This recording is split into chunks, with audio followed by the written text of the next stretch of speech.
Assalamu alaikum wa rahmatullahi wa barakatuh. How are you, my dear students? I hope that you people will be okay. All of you will be enjoying your life. So today I would like to share my second lecture of History of English Literature with you. If we look at the first lecture, so in the first lecture, we have studied some features of the Anglo-Saxon era.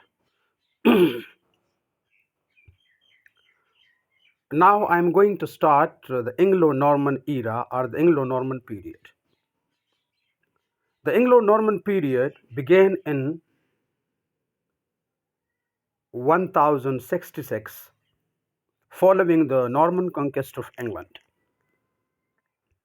This period started when William the Conqueror defeated King Harold II at the Battle of Hastings, and he became the first Norman king of England.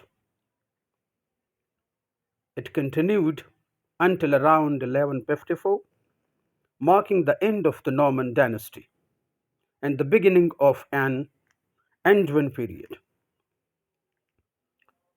When it comes to the bright features of the Anglo-Norman period, so I would like to tell you something about the bright features, or you can say the characteristics of the Anglo-Norman era. When William the Conqueror attacked England in 1066 AD, he was basically a French. So the people of England who were Anglo-Saxons,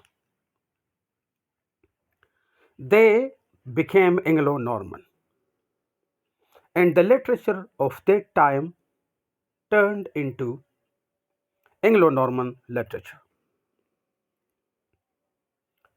The Norman king brought courtly cultures, mannerisms, advancement, culture, civilization,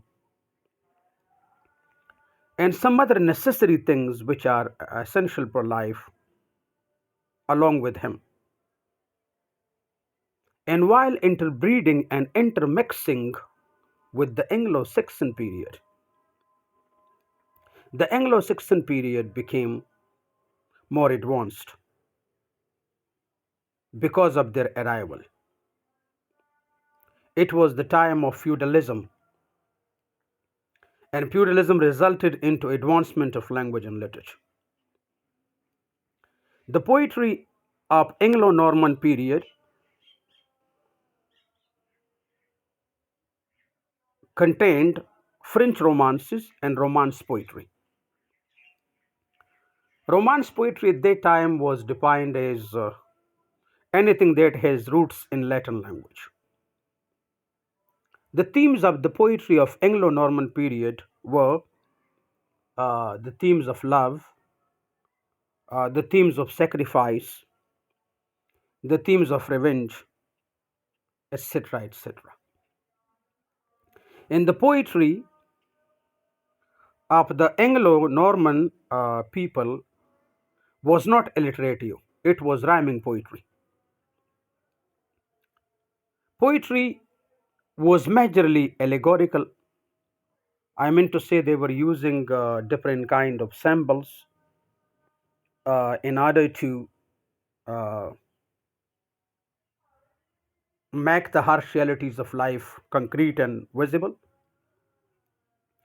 And the last feature of Anglo-Saxon period, which I would like to share with you, is that uh, it is the work of Brutus. Brutus was the son of Annas, and who, during Anglo-Saxon period, wrote a book named as the legendary history of Britain rulers. In this book, he described that how the Britons ruled over England. Dear students, keep this point in mind that the purpose of my this lecture is not to summarize the whole, the whole uh, elements of Anglo-Saxon poetry, or the whole features, or the whole summary of Anglo-Saxon period. Rather, the purpose of my this lecture is to give you some clicks and some sparks about Anglo-Norman literature.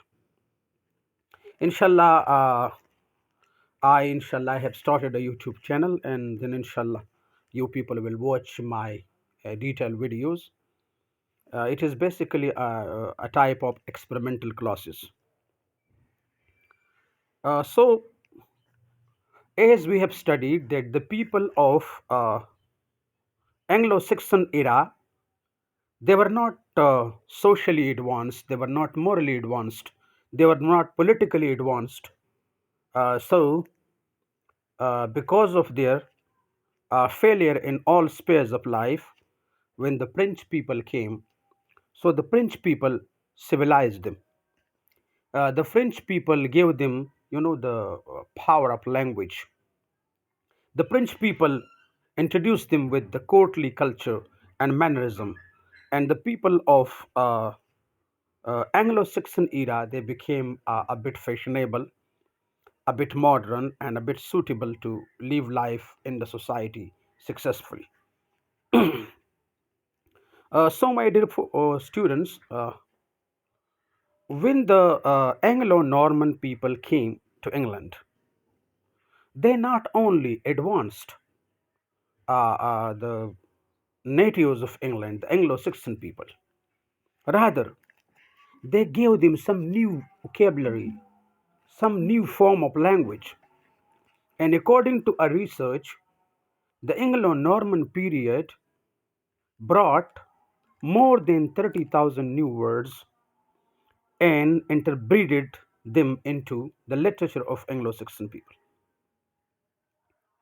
The purpose of this lecture is to understand the French Romance and the Romance poetry. The French people were interested in writing romances, and romantic poetry. And their poetry was not very good understandable, but the themes that people have found in their poetry, they were mostly love, they were mostly hate, they were mostly related to sacrifice, they were mostly connected to revenge, etc. So it was all about the Anglo-Norman period. Roundabout, I talked to you people uh, about the 11 features and elements of Anglo-Saxon time. So I hope that inshallah you people will enjoy this lecture. These days, I am just giving you my views about literature from my bid. So inshallah soon I will be addressing to you people on YouTube.